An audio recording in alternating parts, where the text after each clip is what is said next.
Okay. I don't think Sparky should be rolling. Yeah, I was gonna say. Actually... That's just between me and Matt. It's fine.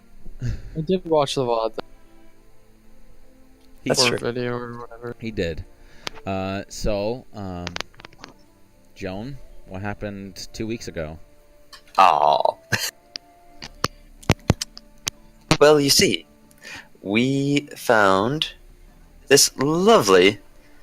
I need my notes. This lovely little adventurers guild called Gladius Gravidici's League of Adventurers. Mm-hmm.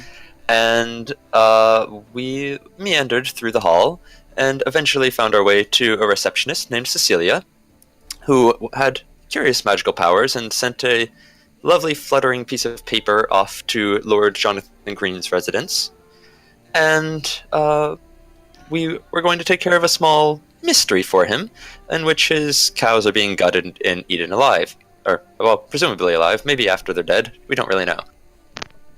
And on the way, we found a small caravan of a nice fellow I've known for a while, Charlie, and his wife Beth, and their 2 twins.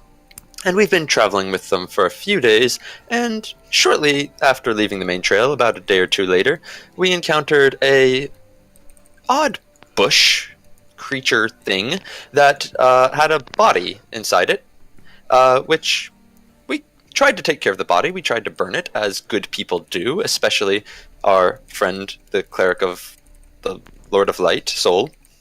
But the bush didn't really seem to like that, and decided to come alive, charge at us, and tried to eat me. Fortunately, our lovely bard friend, Dylan, right? I think it was Dylan, suggested that the creature go away, go back to the Feywild or just elsewhere in general, and it spat me out, and I was left on the ground, unconscious, and not very happy when I woke up. But I'm alive now, at least, so, you know, that's something. Mm-hmm. And, yeah, I believe that is where we left off, wasn't it? Yeah, and I'm kind of a mess. I'm at half health, doing okay, but pretty unhappy, and at least I have all my gear, but you kind of see that Joan has long, dark brown hair and fairly feminine features, very slender nose and mouth.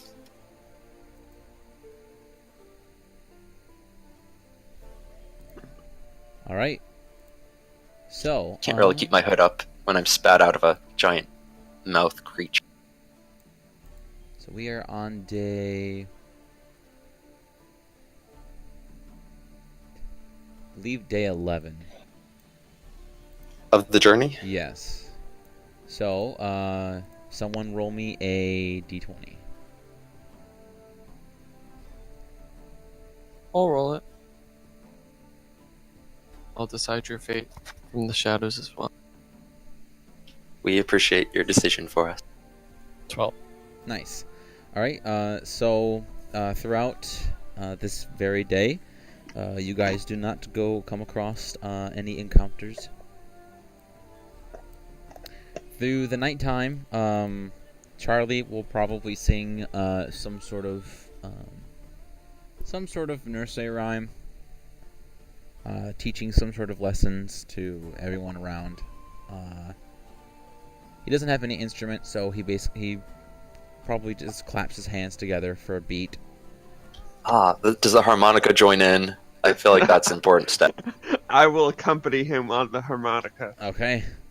So then, give me a performance.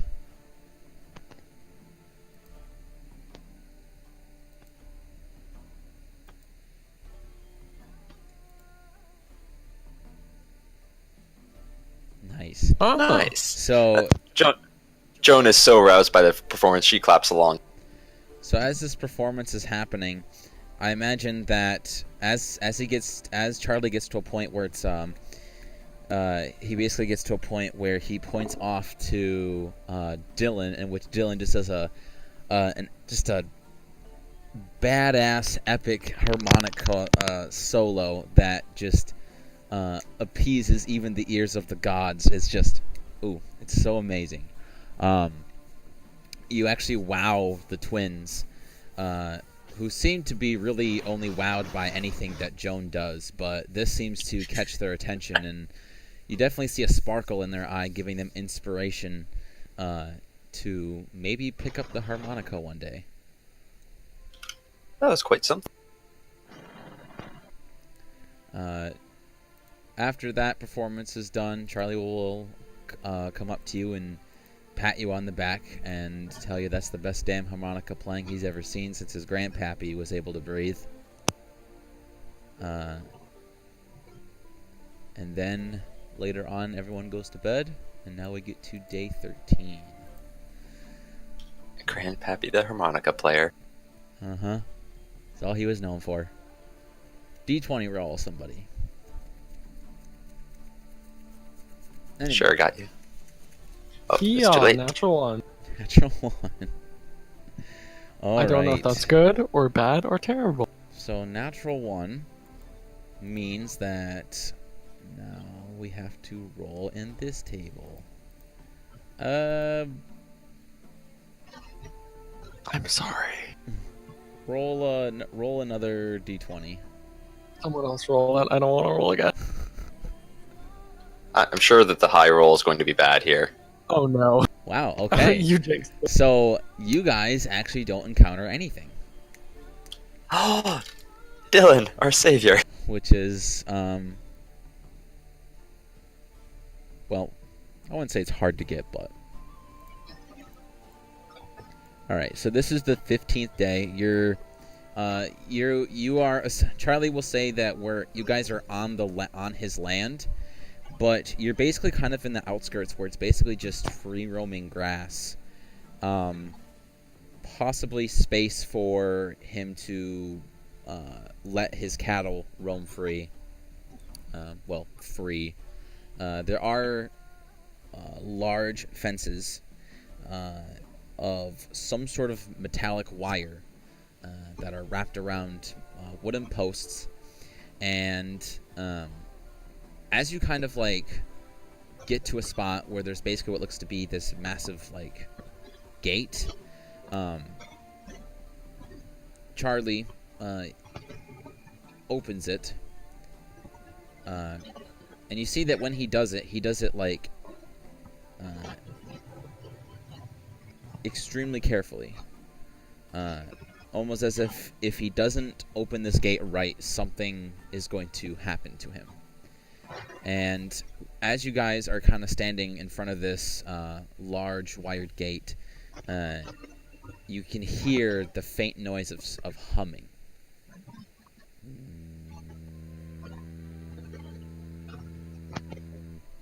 Coming from the fence. We can hear it? Yep. I'm going to kind of stay about 15 feet back, but kind of ask Charlie, what's the humming noise? Oh, well, the humming noise is from the it's from the fence. You touch it, and you get the pain that goes through your fingers and up your arm. I don't know how he does it, but it's a way for him to keep the bandits away. And why aren't you having any pain right now? Well, because there's a particular way you have to open the gate, lad. And I know how to do it. I can't say I do, no. Could you show me? He goes, I'm afraid if I do that, I don't think Lord Green would really appreciate it. Oh, this is Lord Green's land. I hadn't realized we were here yet. Aye. The fence lets you know. That's fair. How can you tell it's his? He says,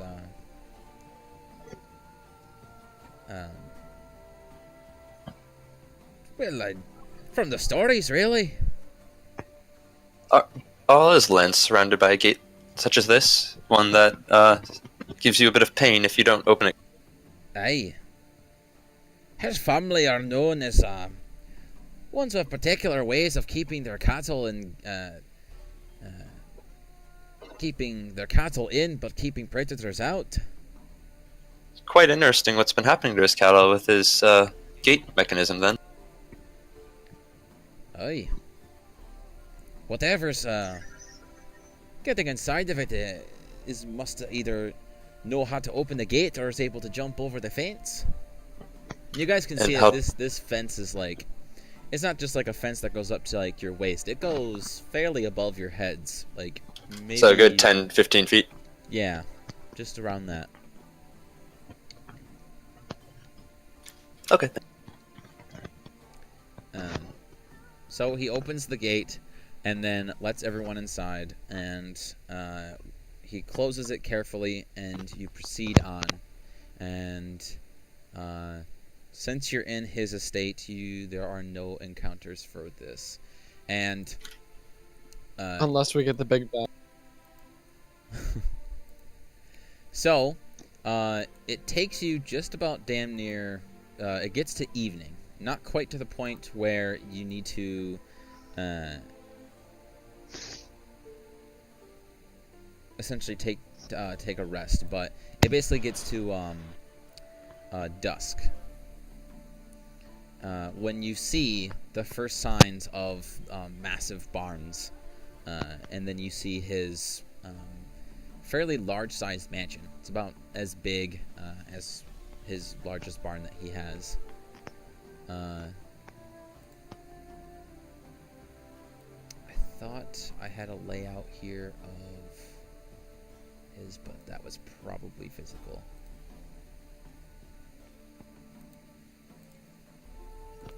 So we're gonna do this. Can you guys hear me? Yep. Okay. I wonder. Oh, you cut out.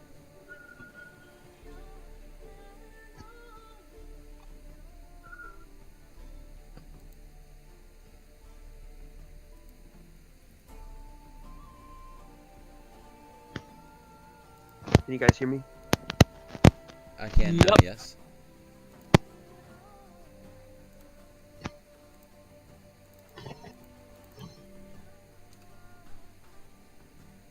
Now I can.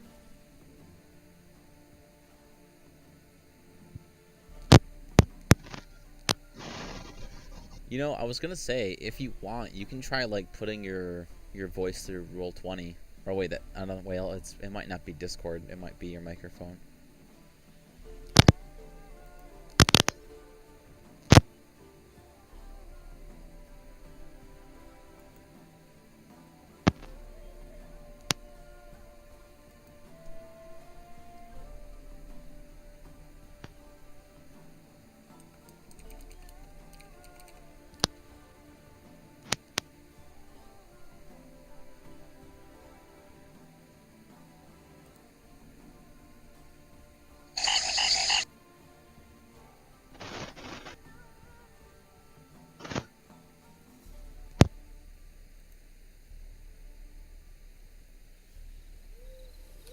So as we're at Lord Green's estate, as it were, you said it's about almost a day journey, or like half day journey from the gate to the barns and like where people are actually. You get like 3/4 of the way through the day, so you're probably like in like mid-evening. It's getting close to dusk. Okay.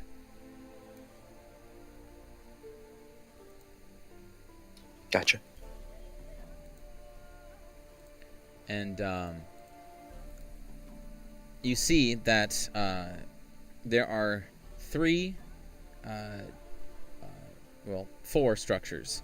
One of them is at the center that looks to be a 3-story house or mansion, and then to the north of it, which would be in front of it, so the face of the house is facing north. to the north of the house is this very long wooden building. It looks like it's long enough and tall enough to fit like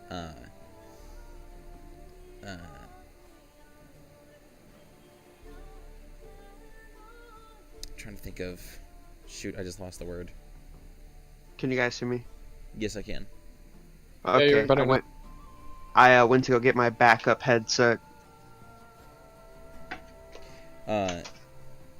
This long building essentially looks like it could fit like at least a couple hundred people.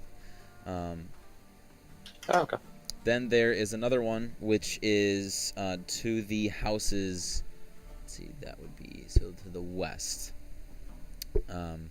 Is what looks to be a two-story basic barn structure. And you can hear from the structure, from the building to the north of, you can hear the sounds of laughter, and you see that there's like some sort of like glowing light, possibly like candlelight coming from some windows. And how far are we from it right now? So this is you guys like notice this probably when you're a couple hundred feet away from these buildings. Okay, so there's a pretty big party going. Oh yeah. You see that there are a few candle like sources of light that are coming from the windows of the house, but there's no light coming from the structure from the barn to the west. And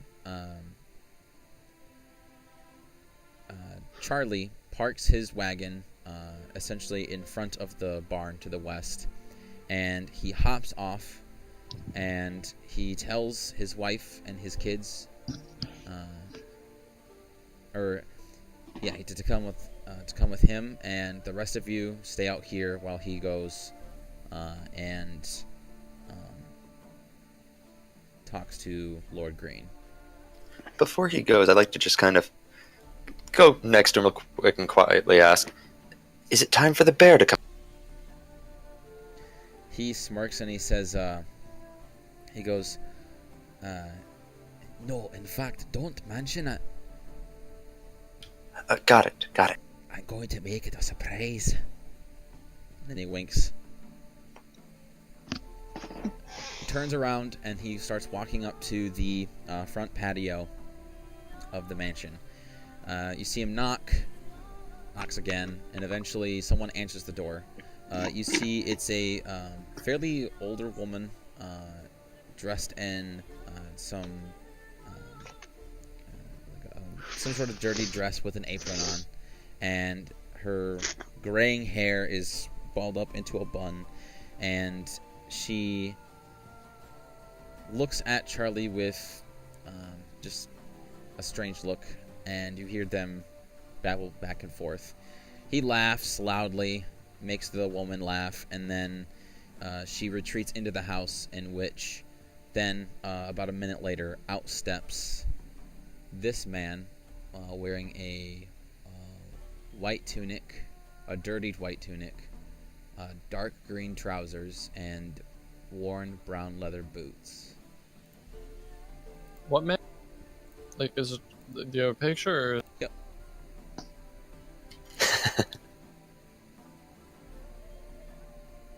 Oh, here we go.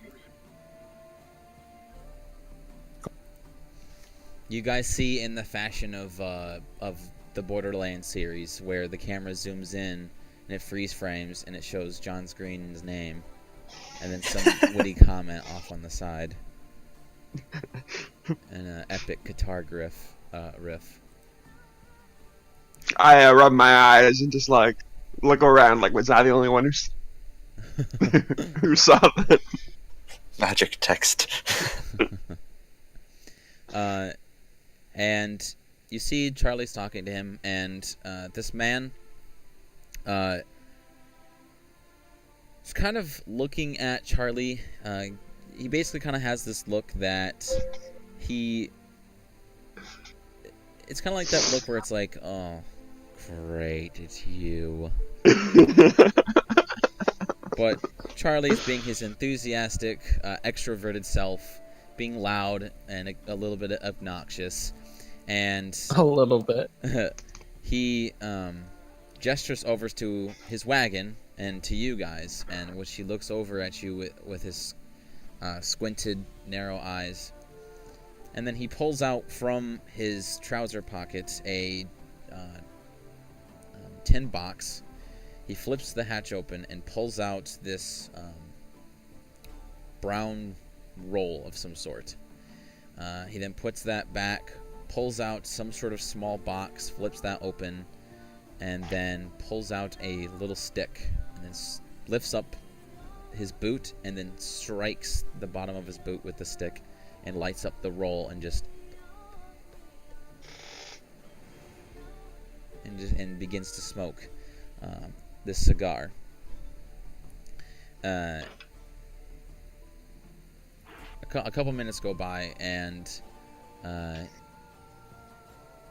the man steps into his back into the house, and Charlie and his family come back to you guys, and he says, "He'll be out in just a minute.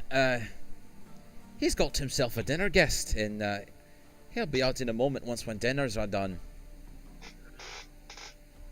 Oh, a dinner guest. Sounded... just one guest? Sounded like quite a shindig was going on.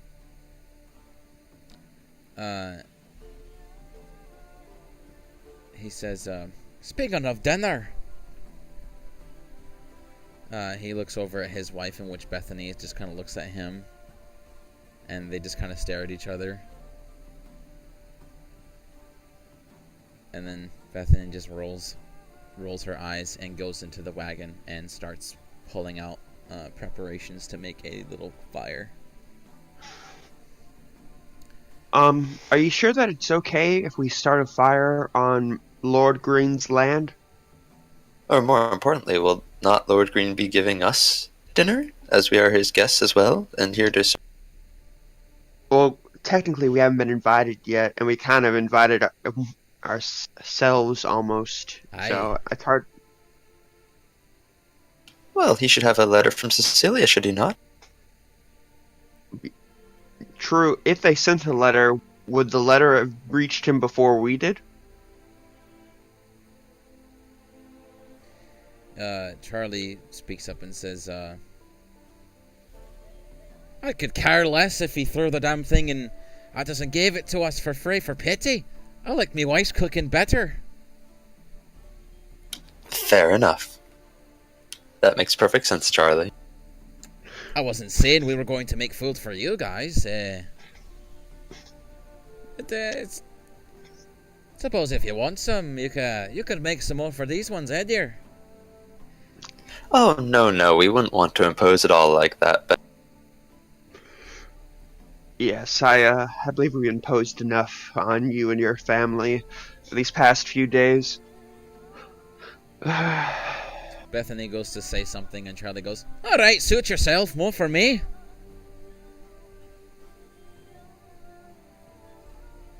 Joan just mouths, "Sorry." She chuckles, but then goes back to her to placing these rocks that they bring with them to create basically a protection of any fire spreading. A couple minutes go by, and it's just enough time for Beth to finish up or be nearly done with whatever it is she's cooking. Probably some sort of stew of some sort made from a previous night. And you see that the same man comes out, but he's wearing a large coat made of some sort of... it's green with some golden buttons, and has a golden crest above on his just under his left collarbone, and you see that it is the shape of a golden leaf. Oh no, sorry, an acorn. I'm thinking of something else. you also see stepping from behind him is another figure, and Sparky, if you would like to introduce your character. Okay, so my character's kind of on the older side, around middle age, like 35, like late 30s, like salt and pepper beard. He has a hood on, so you can't see his hair, and in armor, or not in armor, in normal clothes, just walking forward about. He's on the shorter side, like 5'7", pretty. He's walking forward. So Sparky, you sort of kind of went on your travels, had come across Lord Green's estate, and when you came, Lord Green was at first sort of reluctant to have you around, but he found some use for you from this recent problem that he's been having. He's told you that he believes that. Actually, I'll send this to you in PM. Okay. But he's told you he has an issue, and you are basically here to kind of not really investigate per se, but to keep eyes and keep tabs on the workers to try to figure out and solve this problem. And in reward, he lets you sleep in his house, in his guest bedroom, and he feeds you every time that he himself is fed. Okay. His only rules is, number one, do not go. The only rooms you're allowed to go in are your own and any room in the first floor. Number two, you are not to speak. You're not allowed to speak, touch, or even think about his daughter. And what does his daughter look like? you are not allowed to touch his stash of cigars. What does his daughter look like? I'll get to that in a second. Okay. A third figure steps out from behind them, and it is a very beautiful young lady who essentially has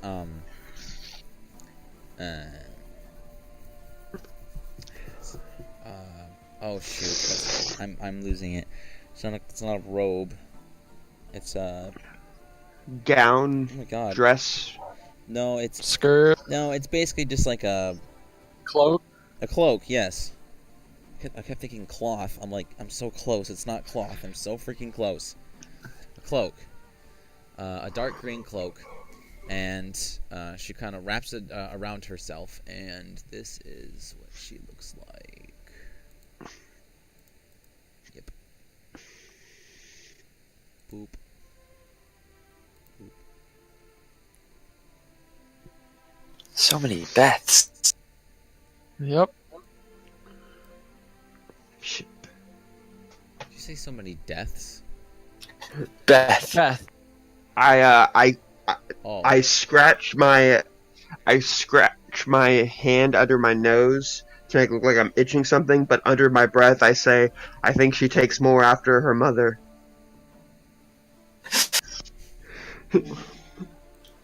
Joan steps forward and kind of extends a hand to Lord Green. The Green family, I presume. Your reputation precedes you, and your colors match your family perfect. He looks down at your hand and he looks back at you, and he holds out a hand. And when you grab onto it, you can feel that these are the hands of a hardworking man. They're very tough, like leather. You can like feel the wrinkles as his fingers bend around on the one side of your hand, and then as he kind of squeezes into a firm grip, you can feel that with very little effort, he can give you quite the grip in this handshake. And he looks you straight into your eyes, and he says,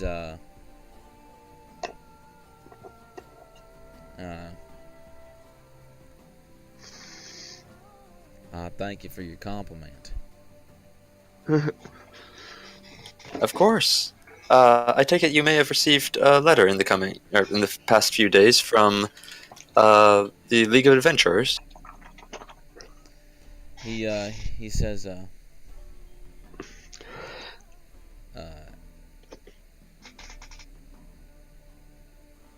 want to change accents here because I don't like the accent that I do. Indeed, I did.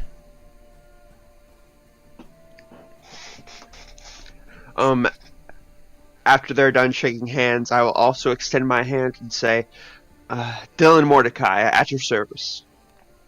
He shakes your hand as well, and he says, Jonathan Green. You can call me John. At this, Tressel's gonna walk and say to John, "Are these the ones you mentioned before? The ones who were adventuring or helping me?" He says, yep, these are the ones that I said were to come. You're allowed to tell them any details that you have upon your research. Well, first, and then I'm going to extend my hand to Dylan's character. Well, Dylan's... Dylan. My name's Matthew. The character's name is Dylan. I was like Matt's character, Dylan's character, and then I'm gonna extend my hand to Dylan. Hi, I'm Tressel. Tressel, not Tressel. Trussell.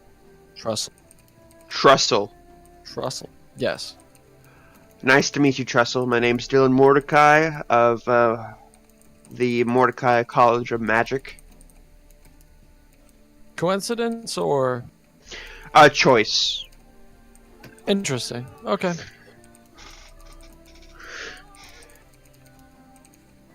And then I'm going to extend my hand to Joan. Hi, I'm Trussell. Lovely to meet you, Tressel. As you know, I'm Joan, and I think we're here for the same purpose. Who sent you? I kinda just ended up here. Well, it seems the fates have put our paths together. Yeah, you could say that. So, I'd like to start talking about said case, but I don't have any details about said case. Lord Green, perhaps... you know. Oh, I got. Lord Green, perhaps you would have a table or something where we could discuss our strategy and perhaps eat at the same time? We haven't had much in the way of dinner, and it's been a long day. He says, well, you can go inside the, Oh, wait. One more thing before you guys do that. Just out of precaution, do you guys have the note originally sent to you confirming that you guys are here with us, or was it just the letter sent? I don't believe she gave us a... Did she give us a Oh, yes! Yes, she did. I open up my book, and I pull out the paper that Cecilia gave us. alright, Sparky, you essentially see that it's just a parchment that has very legal mumbo-jumbo. Basically, it's a confirmation paper for when the deed is done. The person who assigned the quest must sign to ensure that the quest has been completed. Quite official, as you can see. Yeah, just making sure. Don't want anything. Of course, you wouldn't want any bandits on Lord Green's land. That would be quite a nuisance. Well, let's get off to work then, I guess. As I was saying, Lord Green says, you can go over there to the bunker. The boys and the women are all having their meal for the night. You can go ahead and help yourself. gonna be a little noisy, but And this is where your field hands eat, or yep. what role? Oh, I see. I see. Eat, sleep, drink. All good things. And will we have beds in the bunker? There might be a few spares. If there ain't, you can always just ask. I mean, But- sleeping on straw isn't too bad. I've done it more than a few times. You can And we thank you for your hospitality, Lord Green. If you have any questions and you can't find me, just go ahead and ask Simon. Simon, He's my overseer. And my accountant. and how would we know Simon? Oh, trust me, you'll know it when it's him. I see. And is he familiar with the situation with your cattle as well? Yes, he is. How long has Simon been with you, out of curiosity? He's been around ever since my father had a hold of this establishment. Excellent. That sounds like he's a quite reliable person for us to be in contact with. Thank I'll say, now before you go, he looks over at the young lady and gestures her with a nod to come forth, in which she steps forward, and she pulls down her hood, revealing herself. Go ahead and introduce yourself. And she does a curtsy, and she says, my name's Bethany Green. Nice to meet you. It's lovely to meet you, Bethany. Charmed. And you can see that she doesn't look up to meet your faces. She kind of keeps her glare down at your toes. And he says, now I want to make one thing perfectly clear.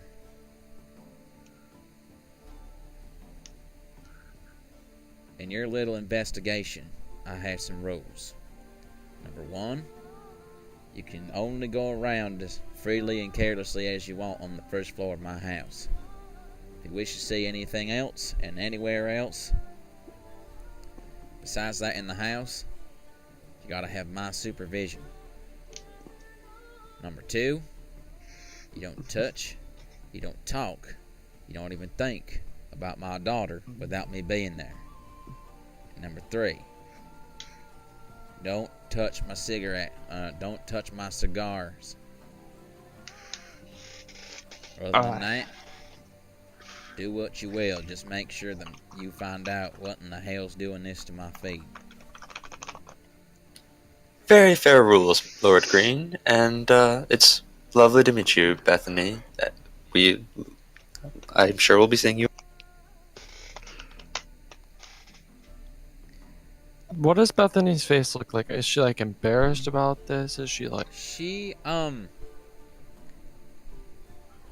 ahead and give me an insight real quick. Okay.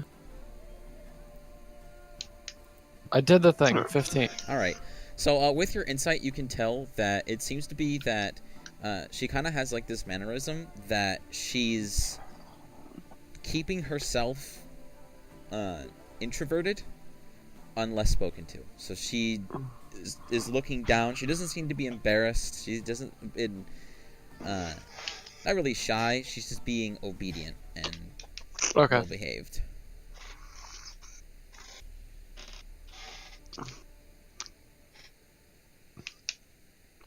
So, after that, Charlie then says, alright, now that you're done with their business, now time to go to mine. I've got 100 gold to win. We can't do this tomorrow.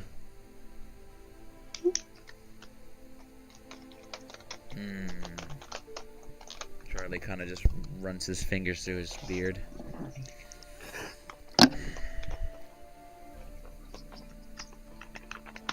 Oh, I suppose.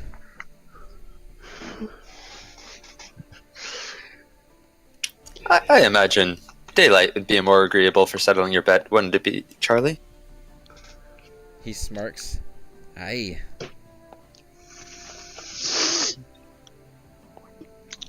So, I assume now you guys make your way to the mess hall. Sure. Sounds like a plan. Alright. So the doors to the mess hall are basically these large sliding barn doors. And when you open them, you are just immediately just this wafting aroma of the smell of roasted chicken just fills your nostrils. And you see before you these tables, these long tables with like built-in wooden benches just stretch across the entire hall, the length of the entire hall. And you see there are at least 100 of men, a mix of men and women and children of all different sizes and ages, all just along this massive hall. In this before them are these platters of chicken, what looks to be mashed potatoes, boiled carrots, this amazing feast before them. I'm hungry in real life now. Thanks. I know I am too. It sounds delicious. And you do see that it is quite crowded on the bench, but you do see that along the walls essentially are what looks to be bunk beds. And above you there, you see that along the walls there are these balconies that kind of overlook, and you can see there are more bunk beds, and there are ladders spread here and there along the hall that go up to the second floor.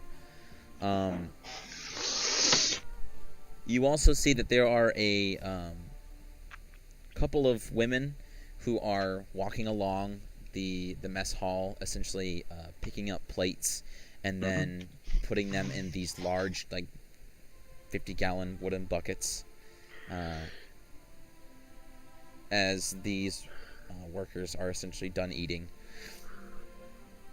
And you see that some of them are taking plates with half-eaten food and putting them into other 50-gallon wooden buckets, kind of just scraping it off and putting the plate in the other one. And you also kind of smell the faint smell of like honey mead. It's a very sweet smell in the air. Okay. I wonder where they get all the food to feed these people. Do you think Lord Green We're keeps on a chicken? farm. A giant farm. You're aware. Yeah, but I was here Lord Green in reference to cattle. I guess he also keeps chickens and other vegetables. He seems like quite a productive farmer. Can you turn the music a little down?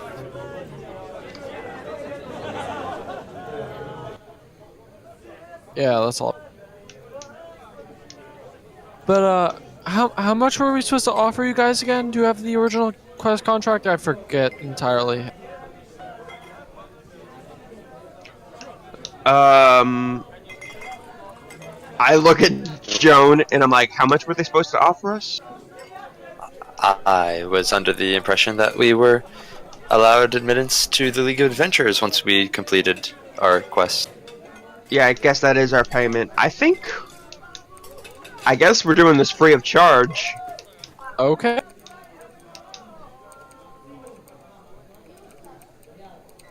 With Unless it says otherwise in the lovely document we have. I look at the document and see if there's any like specifics about like if we're paid anything. You look at the document and you realize that that you are doing this for free. We're doing this for free. Seems fair.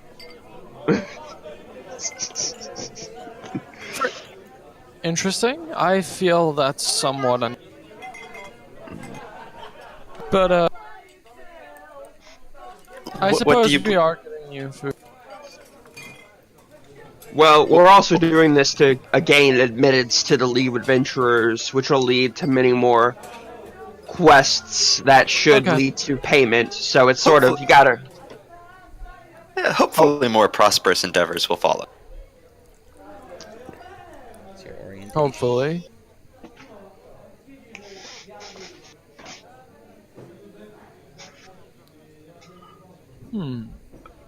Well, I suppose, do you guys want to eat? I'm pretty hungry myself.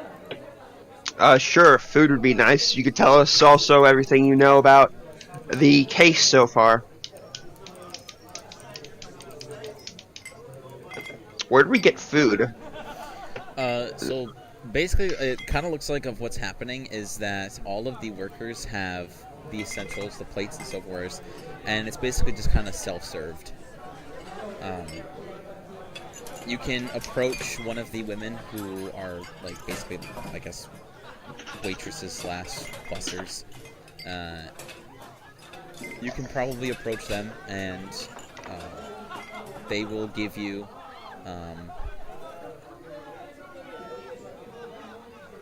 They will give you some plates that were kind of set off to the side that were not used, and tell you that you can take however much you want. Just be reasonable.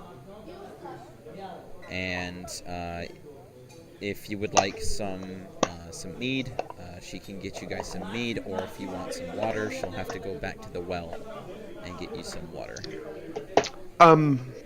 I will tell her that mead is fine. No sense in making her take an extra trip. Indeed, mead sounds.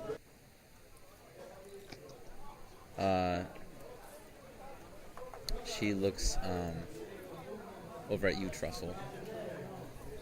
Uh-huh.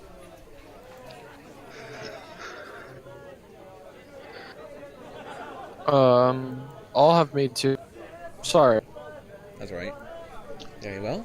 And she walks over to a wooden table that basically kind of has like the step where they put the plates and the silverware before they set up everything. And you see that there's a couple kegs off to the side, and or barrels. And she basically kind of lifts up a lid, takes a mug, and kind of just dips it in, sets it off to the side. And then she approaches you with the mugs, and she tells you, just find a seat. People will start leaving eventually, and you'll be able to find a seat, and people will start going up to their beds.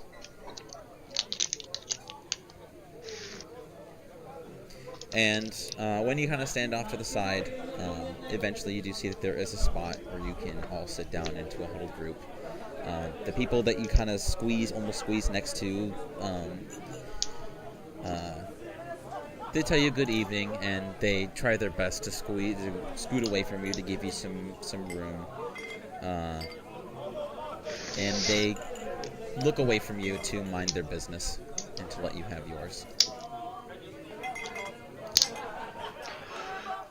Well, Charles is gonna sit down, start eating.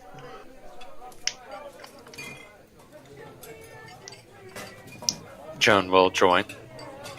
I also sit down, and I'm curious to see where Garth had scattered off to. Just like, didn't we have a third person? Oh well. Trussell. Tell us, what do you know so far about this mysterious creature that's been roaming Lord Green's land? That's a great question, Andrew. What do I know about this mysterious... So the only things that you have really known is that you really haven't been able to get any more clues on exactly what this thing is. You don't know much. Yeah, I don't really know much, but I'm confused because I wasn't aware until very recently that you guys were coming. I was unaware that the Adventurers League or there was a quest sent to you guys, and so I wasn't told exactly, so I just want to know more about you guys. The people I'll be working with for the next, who knows how long. Well, my name's Dylan Mordecai. I've gone to college at the Mordecai College of Magic. I'm currently working on a anthology, my magnum opus of sorts, of a book of folklore, myths, and tales. And to help me write it, I thought I could get some inspiration by joining the League of Adventurers, and uh, this was the introduction quest that they gave us to allow us entrance. Of course, but I know I'm getting paid at least in room and food for this. It seems kind of unfair to me that you guys aren't. We're getting paid in experience and the chance to potentially get paid in the future. I assume that means the Adventurers League is taking all the gold from you guys. If any, this might just be John. This may be the Adventurers League owing Lord Green a favor. We're not entirely certain of the details of the arrangement, but, well, you can say that we'll be garnering plenty of experience, as Dylan was saying, and further, we'll be entitled to certain knowledge and encounters with other individuals in the future. Seems a fair enough trade. Okay, I get that. Plus, there's never any harm in being in the good graces of someone such as Lord Green. Yes, quite a powerful man, as you can see by all of it. He's very protective of his daughter. I mean, she is really pretty. I would imagine it stems from events in the past, which were unsettling for them, but it's hard to say for sure. I noticed, is Lord Green's wife also on the estate? Do I know? So, everyone would probably know that this is basic knowledge that Lord Green, his wife, had passed away. It was not deciphered, other than it was declared that she had died from sickness.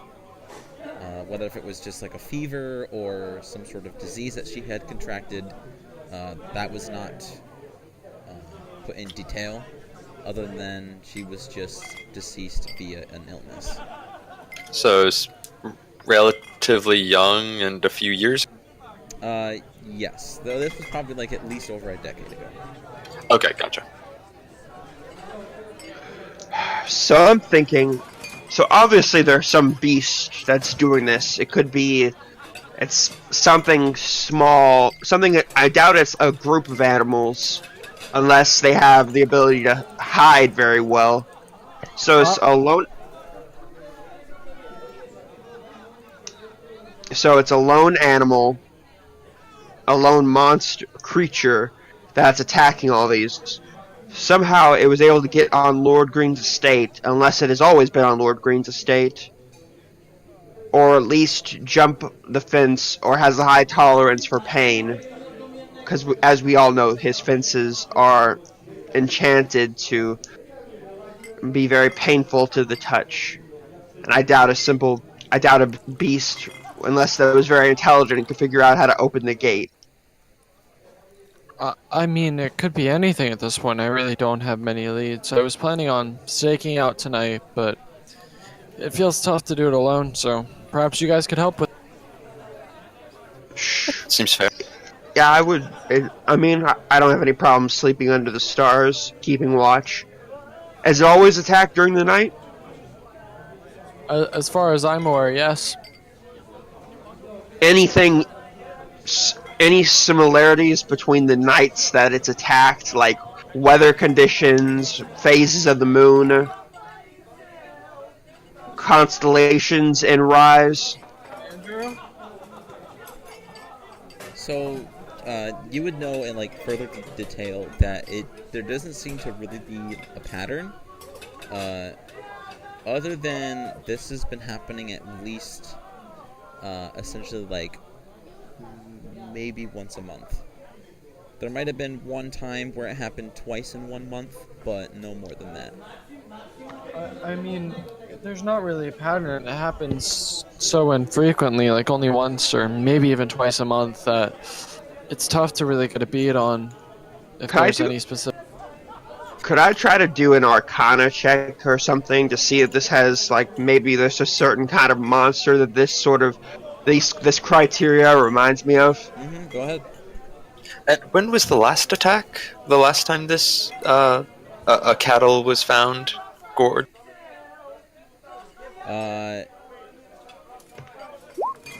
That would have been probably 3 weeks ago, so about a month ago. Okay. So, with your Arcana check, being of one that you had studied, you had seen in old scriptures and books that the only thing that maybe of what you could have guessed is there is a creature that is not well known of. It is a creature that stands anywhere from 8 to 10 feet tall, has 4 arms, and essentially looks like it's like a humanoid, but it has thick white hair all around it, So much after the Pokemon. and massive tusks on its bottom and top jaw. It is known to have such brute strength that it could rip a full-grown man in half. One of them is able to take on like 5 men with ease. So this creature could very well somehow have done this, as it has been known to mainly attack around this chain of mountains over at the Feywild. This is a creature that is known to be native of the Feywild. However, the likelihood of it traveling this far is very unlikely, as the Guardians of the Green Gate are pretty good at making sure that creatures like this don't make it too far away from The Green Gate is unrelated to Lord. Yes. So it could be a creature from the Feywild, but that would be extremely unlikely. As for a creature that I'm thinking of, its size to go unnoticed like this. Also, when you say it's only attacked once a month, how many cows does it usually kill during an attack? 1.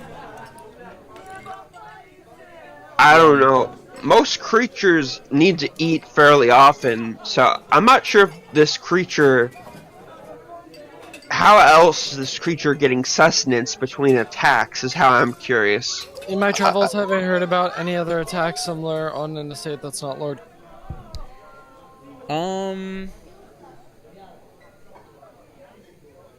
Give me a history. 7. A 7. Yeah. You feel that it's possible that you could have heard something similar to this, but nothing is coming into mind. Not that I I'm inclined- remember it. I mean, I don't think it's attacked anywhere else. I'm inclined to agree, Dylan. If it's a creature large enough to vault a fence this high, but it only comes in once a month, it must be eating somewhere else, or it's not a creature at all. It's perhaps a human of some kind that needs the organs of the cow, and that would make it much more plausible that I would be able to enter and leave Lord Green's estate. DM, I have a question. Mhm. Are there werewolves in this setting that my character would know about? Or lycanthropes?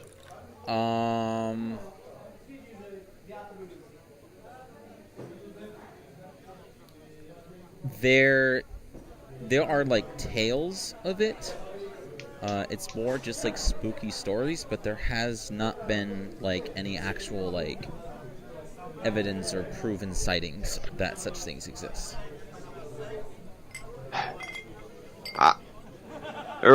This reminds me of stories my mother would tell me of beasts that could walk around as humans, and only one day during the month would they be able to not control themselves. But that's just stories. I'm not sure if it has any merit on what we are Yeah. experiencing. I don't think it has anything to do with the cycles of the moon, these attacks. Well, the cycles of the moon are just a theory. If lycanthropes exist, it could be. We're not quite sure. Maybe it's. Funny how confident you sound, giving it was your mother's tale. I have a lot of confidence in my mother. Got him. Oh, I really want to say something. But I'm not going to. Okay, keep going. I am inclined to agree, though, that it is some sort of humanoid, whether it transforms into a creature and consumes the cattle, or it's using the innards for other means. I think a humanoid that is able to intelligently move through the gate and is using it not for sustenance, but for other reasons makes more sense. We also do still have to consider the possibility of foul play. Perhaps it's not even a monster, but someone looking to spin tails, or perhaps even get revenge. This would be Agreed. a lot. This would be a lot easier if I could look at one of the corpses of these cows. Unfortunately, it sounds like we may need to wait for the next attack for a corpse. Since it's been 3 weeks, I would imagine they wouldn't have a rotting carcass sitting in. That is true. So, as my character is now finished with his supper, perhaps after this delicious meal, we can now go ahead and find a nice place to bunker down and keep watch over the cattle. Okay. Yeah, that was the plan.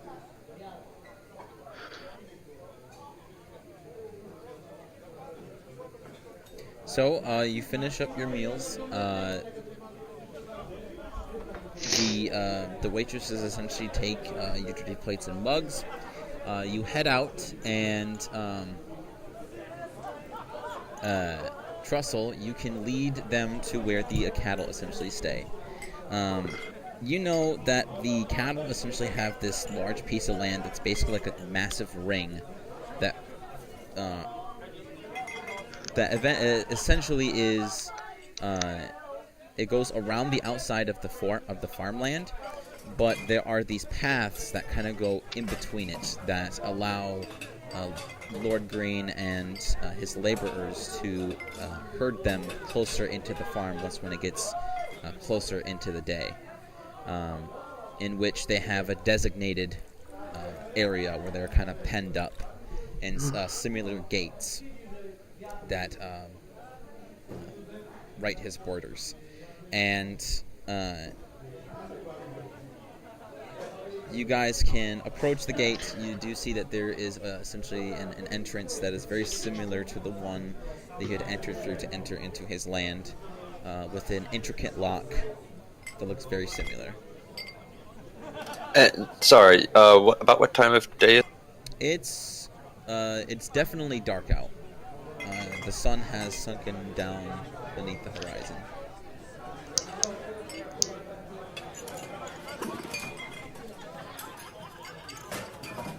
But there's still enough ambient light that we can see without a torch. No, it's pitch black. Oh, okay.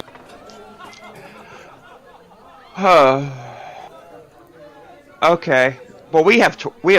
Maybe we could borrow a lantern from Lord Green's estate. I have torches if you guys need torches. As do I. Yes, torches would be good.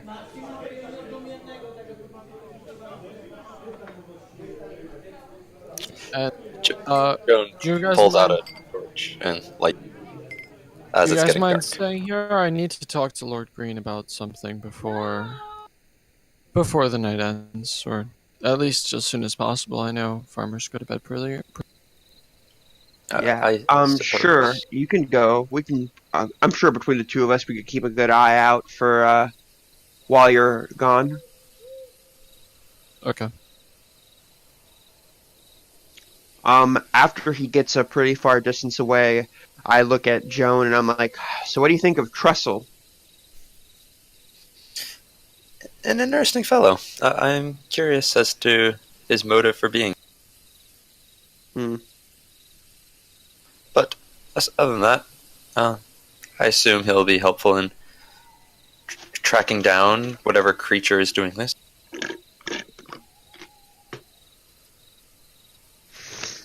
And you?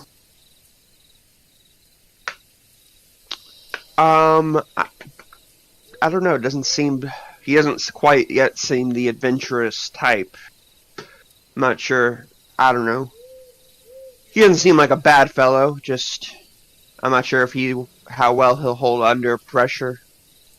I see. Hey, Joan. Would you mind if I asked you a personal question? And I don't mean to offend you when I ask this. Interesting, Dylan. Usually you just ask. I'm trying to be more polite. How do you like to be referred to as far as pronouns go? Yep. I knew it. I saw it coming, buddy. I'm Joan. I thought I had already introduced myself, but you're welcome to refer to me any way you like. I'm not sure exactly what you mean. Like, if I were to talk about Joan, and I'd say she is Joan, would I be correct or would I be incorrect by saying she is Joan? You would be correct, Dylan. Okay, so that's what I wanted to know.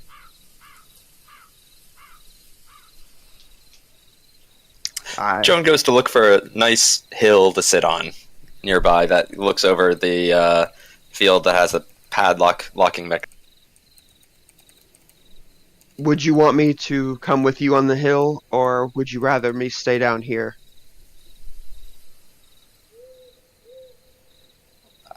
I suppose that's up to you.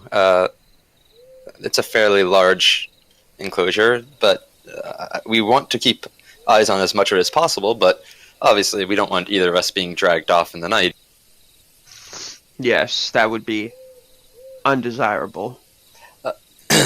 Joan comes back to Dylan and hands the good bard a torch and says, I think you can keep this.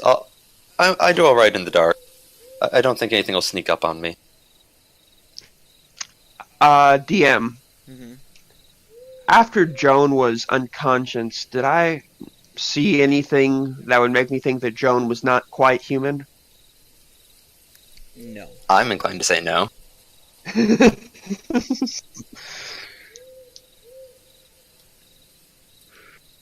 That's so rude. Other than the fact that her pure beauty is just out of this world, angelic almost, like a work She of art thick? from the gods. Why, thank you.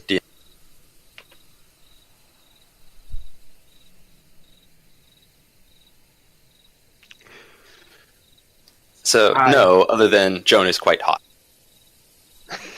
In a very David Bowie kind of way.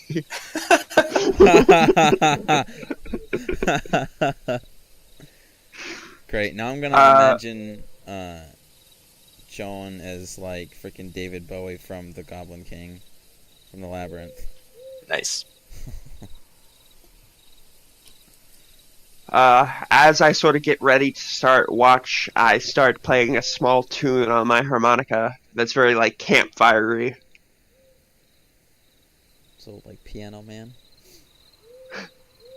Sort of, but it's harmonica, man.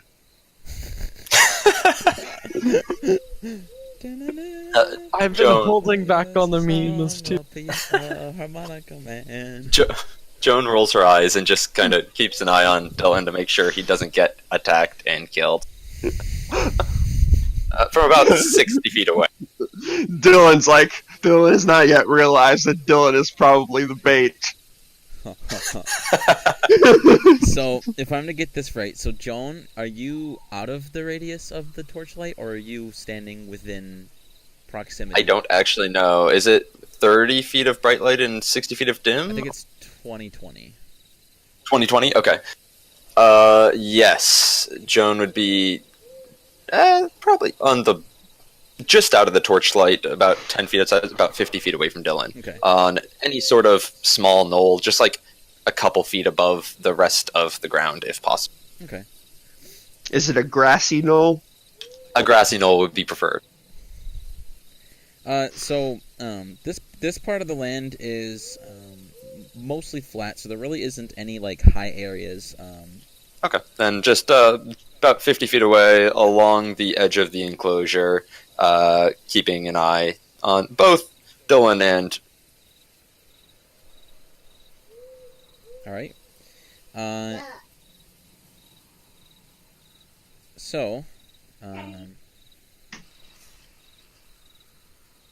after about 20 minutes, I'm going to start wondering where our dear... Yes. Trussel Sprout. Stop. So you're gonna head off to the Green Mansion. I just want to talk to Green for Alright. You walk into the door. You know at this time he would That's painful. probably be upstairs, either in his study on the second floor, or maybe in the lounging room on the first floor, sitting in front of the fireplace, smoking a stogie. well, I'm like under specific instructions not to go upstairs on my own, correct? Correct. Well, you can go into the guest room. That's the only room you can go into, which is in the second floor.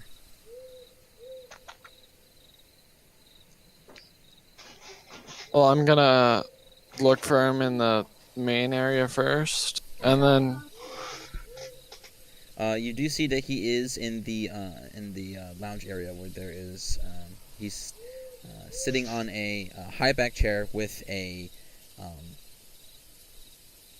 it basically just kind of looks like a fur hide of a wolf, and he's sitting there smoking a cigar as he stares into the flames.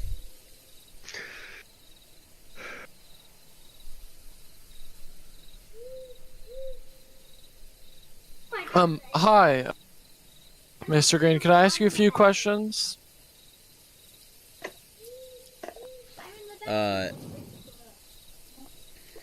He goes,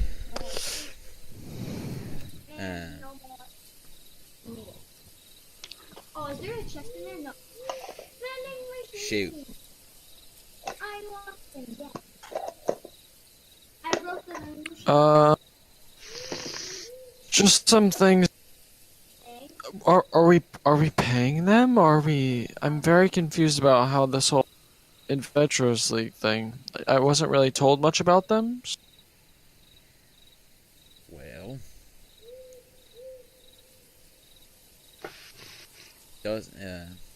didn't say in the contract or in the message that I received.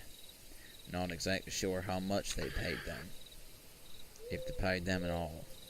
Well, they said they weren't being paid at all, but are we supposed to send money back to... Are you supposed to send money back the Adventurers League after the job is done, or...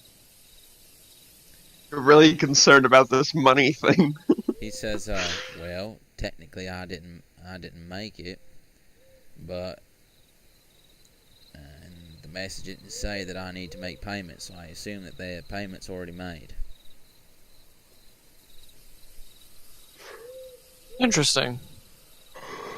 Well, I have a suggestion. 1 second. Sorry, I'm doing D&D.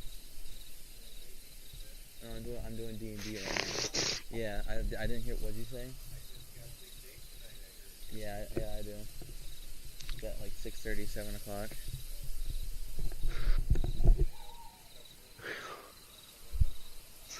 No, I'm going to Applebee's tonight. Alright. Say that again?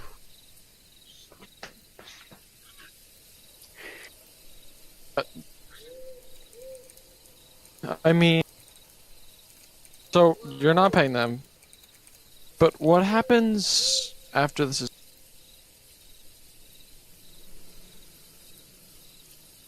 I mean, you could just say that they finished the job and send them on their way. He says,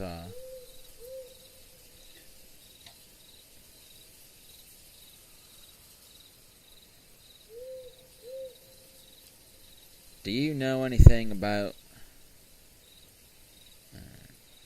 the Adventures League? No, not really.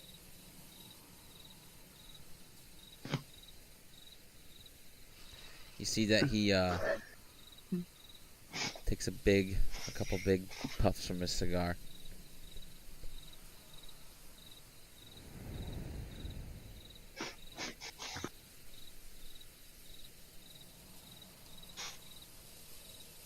The Adventures League are a group of folks who like to meddle in the business. Some business they don't belong in. This is my damn business, and I don't want them prodding through it. And if I would just assign that paper, they'd be coming back. It'd be too suspicious.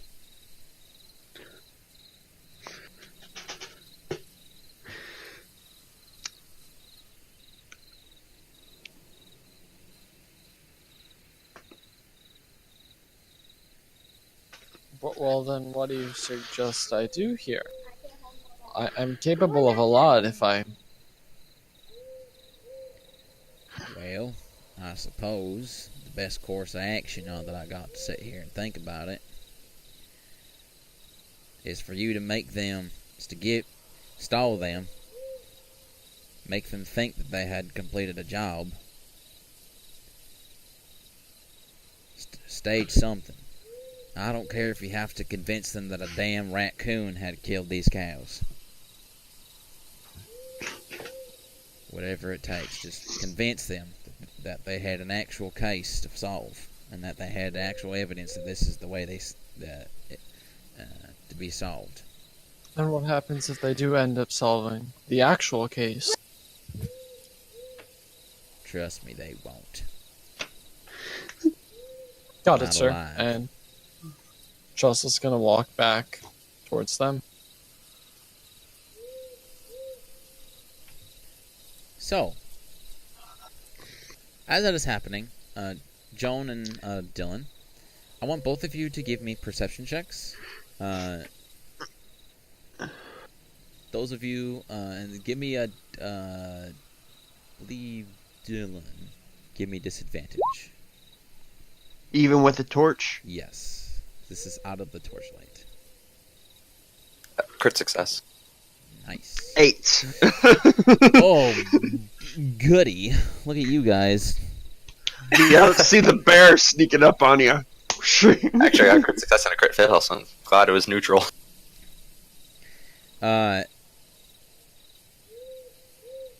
So,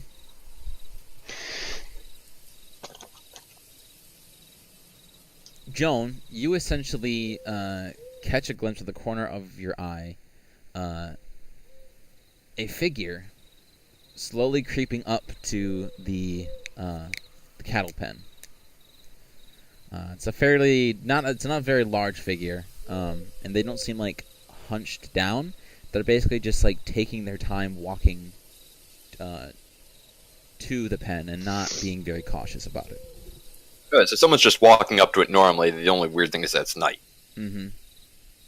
And how far away am I from them?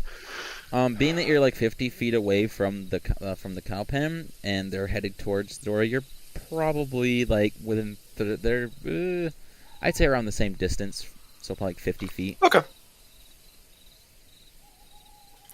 I would like to just try to go kind of behind them, or like make a straight line from the cow pen to them and be behind them, so I can kind of try to corral them if they try to go anywhere. But otherwise, just kind of.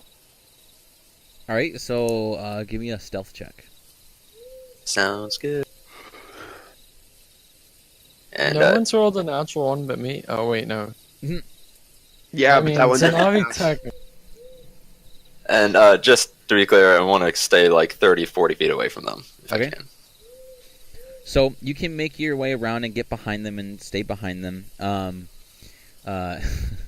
Dylan, you are like playing your harmonica, and when you stop and you go to look over to look at Joan, you see that she's gone, just vanished. A theme in this party.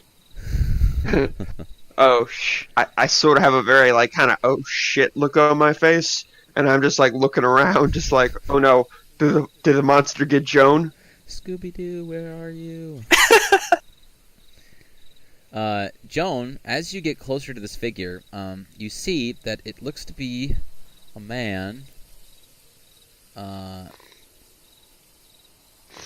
looks like this.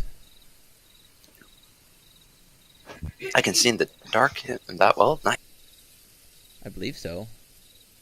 No, I can. I'm just happy. Okay, so it's not anyone. Oh, I see Simon McBrain. But it's no one I recognize. So No. that's not. And you see that he holds in his left arm a small piece of wood, and then in his other hand, and then on his side, looped on his belt, looks to be an inkwell, and he has a quill in his right hand. Okay, I'll just keep watching the bearded or mustached individual. Mm-hmm.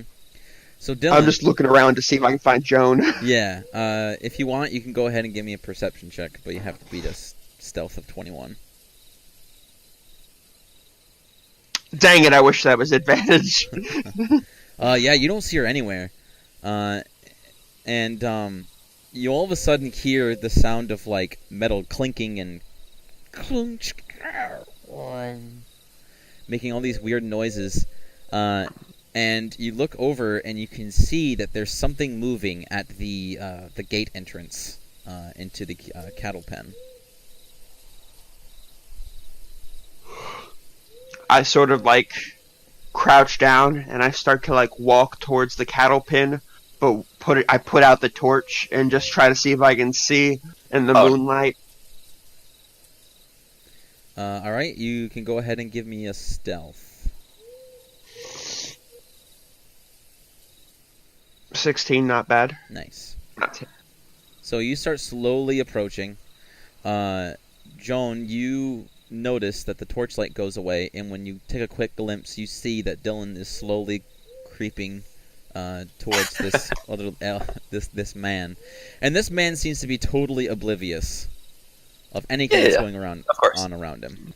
And you see that he unlocks the mechanism on the gate, and he begins to open it.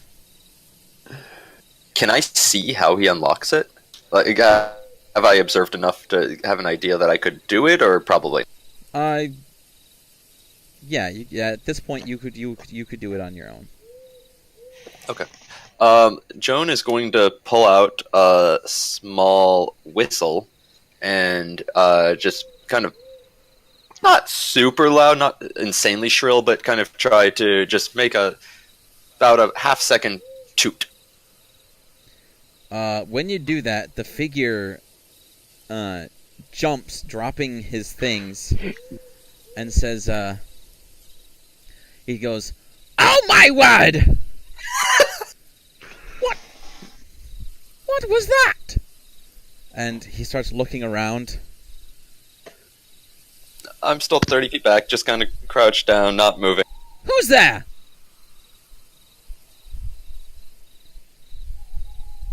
Joan is going to make a bird call. I don't know what that would be. Do I need to check, or I can imagine it was the bird call that just happened literally right Yes. after you said it. Yeah.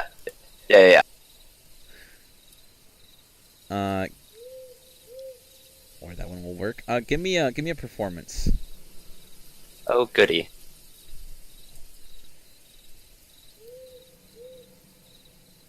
With a whole +1. Yikes. He goes, "Oh All right, you children, that's enough games. I'm tired of the pranks. Come out. You're not supposed to be out here after dark.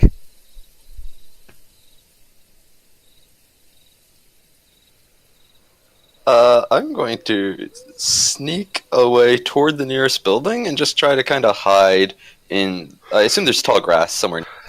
Yes, there's definitely tall grass, and the cattle pen is actually probably like a couple 100 feet away from the closest building. Forget that. Yeah, so I'm just going to try to find a large clump of tall grass, and I'm going to try to use Mask of the Wild to my advantage to hide in foliage. All right, you can give me another stealth check with advantage. Even though Nifty. you don't need it.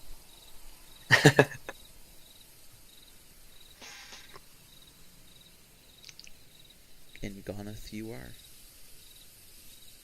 I have no idea what those sounds were. I just heard a whistle and then like the sound of somebody throwing up. Like I think they just said bird over again, like bird, bird, bird. Maybe it's the monster. The monster likes you. I stand up and I'm like, easy there, sir. My name is Dylan Mordecai. My name's Dylan Mordecai. I'm here on behalf of Lord Green. I'm here investigating the attacks that have been happening recurringly the past few months. A student of the college, eh? Well, it's about Yes. time there's someone of an equal intelligence as I. Yeah, at least I hope. I This say guy's great. I say I hope so too with my intelligence of 13. But my proficiency in several intelligence skills. He says, he comes up to you, and he says, he bows, to you, and he says, Simon McFranklin. I return the bow and say, "A pleasure to meet your acquaintance, Mr. Franklin, McFranklin." About where is Trestle during all of this? Around this time, you are inside speaking with Lord Green. Okay.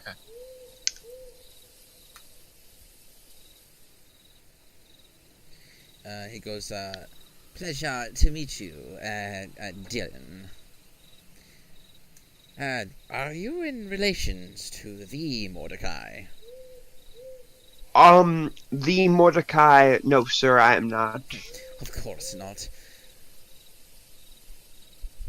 I can't believe I'd ever think Ouch. that you would be related to him.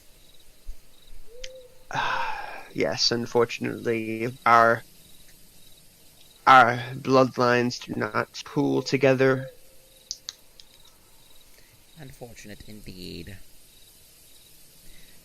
So, I presume that you, since you are part of the Adventurers League, that you are out here staking out the cattle pen, no?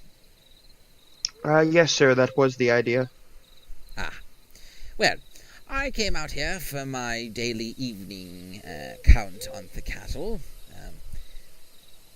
Usually I only have to do this one night every week, but since the attacks had happened, it's every single night. How long have the attacks been happening? I'd say about 9 moons. 9 cycles of the moon. Can you think of anything interesting, notable that happened around the time of the first attack? Like something changed or something, like someone new came to the workforce? Well, the only thing that I really know of, one thing that I had noticed at least, I tried bringing this to the attention of Lord Green, but he seems to kind of just brush it off and say that it's not of his concern, it's for who he had hired.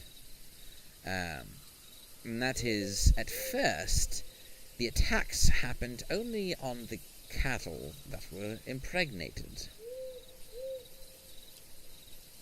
And in fact, the heifers, if you will, were left, their flesh nearly left untouched.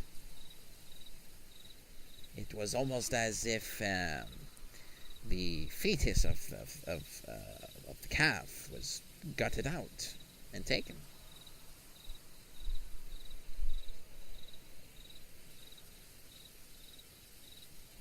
That's very. And is that only happened with the first few attacks?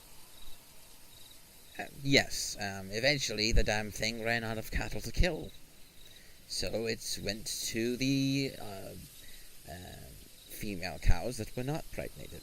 Not a single bull has been touched, mind you. That's interesting. Yes. Because after all, he is a cattle rancher, so I assume most of his cattle are bulls. Would I be correct in assuming that?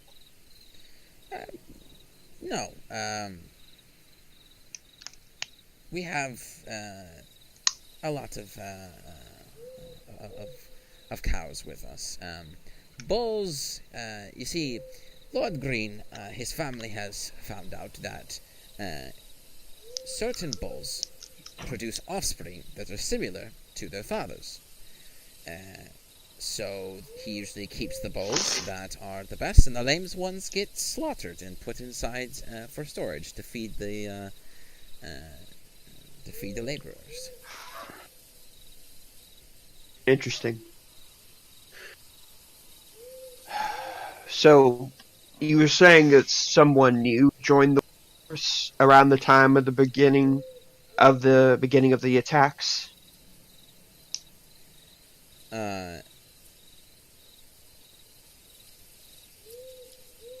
He said, we had a few new people that had come from Porton. You see, Lord Green gets his laborers off the streets. He offers them a place to stay, warmth, a bed, food, drink. In return, they give him hard, good-working labor.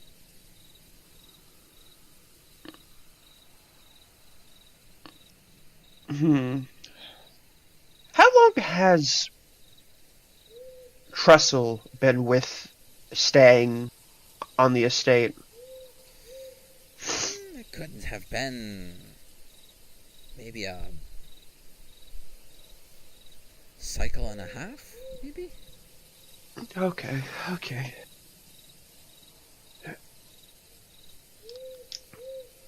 So,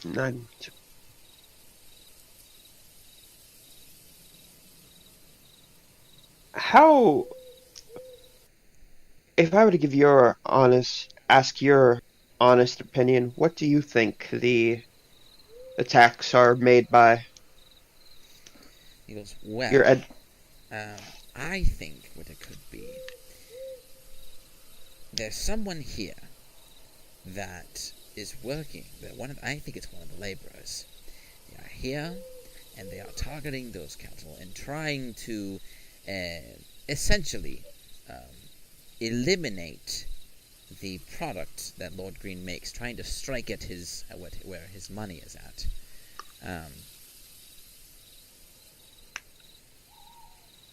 Killing the future generations that will produce more cows, essentially. Eventually, the bulls are going to die of natural causes, and when that happens, then Lord Green has nothing else to produce offspring with, and therefore, one of his main sources of profit is cut off completely.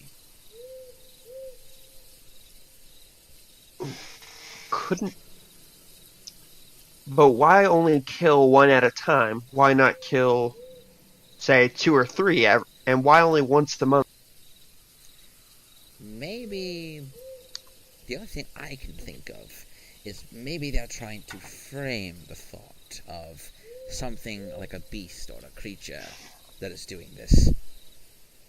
Maybe they are thinking like a predator in the wild. Do you get what I'm saying? I understand. It would be an intelligent thing to do, I suppose. Because I, of course, all the signs point to some sort of strange monster or creatures doing this. But if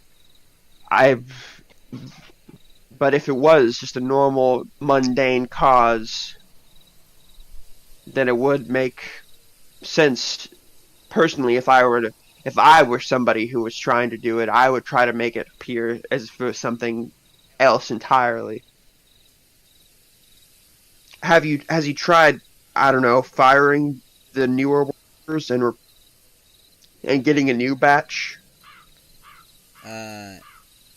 He says, I've tried talking him into it, but Lord Green, you see, he's a man who has a hard shell, but he's very soft on the inside. He treats all of his workers as family, and he hates to see any of them go.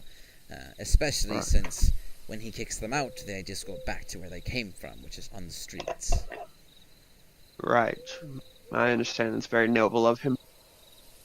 Yes, sometimes his nobility gets in the way of...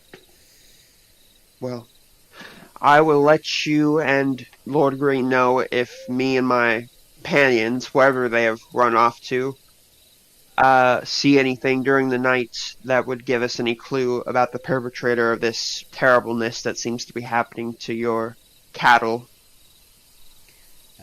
Please do, and if you have any questions, in the mess hall, there at the end, there's a door there. That is my room/office, where I usually retire during the night and work during the day, counting, keeping finances through, etc., etc. Okay. I thank you. I will make sure to do so if I have any questions. Now, if you don't mind, I have counting that needs to be done. Okay, I will leave you to it, and I will go back to where Joan used to be and just start whisper shouting Joan, Joan. Joan appears behind Dylan's shoulder once Simon's gone. Oh, hey Joan, I was afraid something happened to you. Why would you think that? I don't know, you just disappeared very suddenly, and I couldn't see you. And then I heard the gate opening, but it turns out just to have been Mr. Simon McFranklin that we were told about by Lord Green, counting the cattle. And are we certain that he isn't doing anything while counting the cattle? All I saw on him was a block of wood and a quill, and to kill a cow with those kind of implements take a very long time. Fair enough. He did mention something interesting, though, that he thinks perhaps one of the newer workers is the perpetrator of the crimes, and that they're merely trying to, frame it as a monster attack rather than just economic espionage. It would make sense for one of them to be wanting to sabotage Lord Green. Or at least, if they were to sabotage him, it would make sense to do it in this. He said it started 9 moons ago. It started years ago. 9 moons. Ah, I see. So about 9 months, I guess. Mm-hmm. And first it was just the attacks were on the female cows that were pregnant. And it was almost surgical that and they killed them, they would just take the fetuses. But after they ran out of cows that were pregnant, they female cows that weren't pregnant yet. Well, certainly taking care of the females and offspring would prevent growth, but at the same time, it seems odd to kill the fetus rather than waiting for the calf to be born. You could even just steal the calf once it was born if Lord Green's fields are relatively unattended and the murders are taking place. Or why not just, I don't know, poison the water supply or something? That would kill all of his cows at once, and it would make it look like it was an accident almost. Like it was just a sheer natural disaster almost. I agree. I think it is more likely that the fetus of the calf is being used. Sounds almost like witchcraft, doesn't it? Attacking the fetus of the cow. Agreed.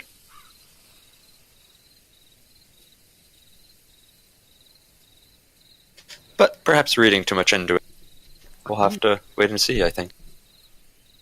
Here's what I'm curious about. Did Lord Green send for help from the Adventurers League? Because he almost seems like he seems like he wasn't actually happy to see us, like somebody who needed help. A fair point.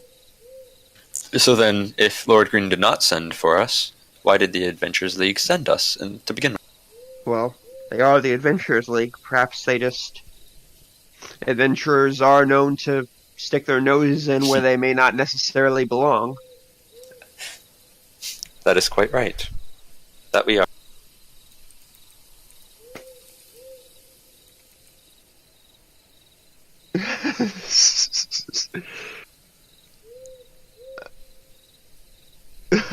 I don't think it's metagaming because it's like we're actually using clues. That's why I said it's cheeky. Yeah. Being very sly about it. Right, I don't know. Go ahead. Sorry, I just think we should just keep an eye on everybody on the estate. Because honestly, I don't. Other than you, Charlie, and his family, I don't really know everybody that well or what their end goals are. Agreed. It seems the most likely that it is someone on the estate. We'll just have to keep an open mind as to the motive and the cause of. And then we will end it there. Yeah. Right before we're attacked by a monster. Yeah, I know, right? Nah, I wouldn't do that yet. Yeah. Yet. Alright, this was a good session. Since everyone feels did good. so well with roleplay, everyone gets inspiration. Hooray! I'm satisfied. You guys did a good That job. can be invoked at will for advantage. We gotta say it before we roll, though. I gotta admit, I am very curious. At first, all the signs were pointing towards, I thought were like werewolves, but now I'm not so sure. It's quite It's a mystery. Dun dun dun. Yeah, it's a good mystery. I'm a fan so far. Well, that's good. Lord Green and Trestle are apparently very shady. Cough, cough. Not metagaming. Not metagaming at all. No, totally At all. metagaming. In character, they seem like reasonable people. Trestle's just a little weird. I'm just. I wasn't really told about you guys, and you guys are kind of stealing my job from under me, and kind of concerned, you know. Okay, Understandably I concerned. Were you not even gotta doing go. your... Alright, let's all say goodbye to everyone who watches. So next... Bye, we're people. Thanks Bye. for watching us not die. Well, you could be watching more talented people than us, but you decided to watch us anyway, and for that, we thank you. Yes, and we will see Come you back next week to see us kill Trussell. on the next episode of Dragon Ball.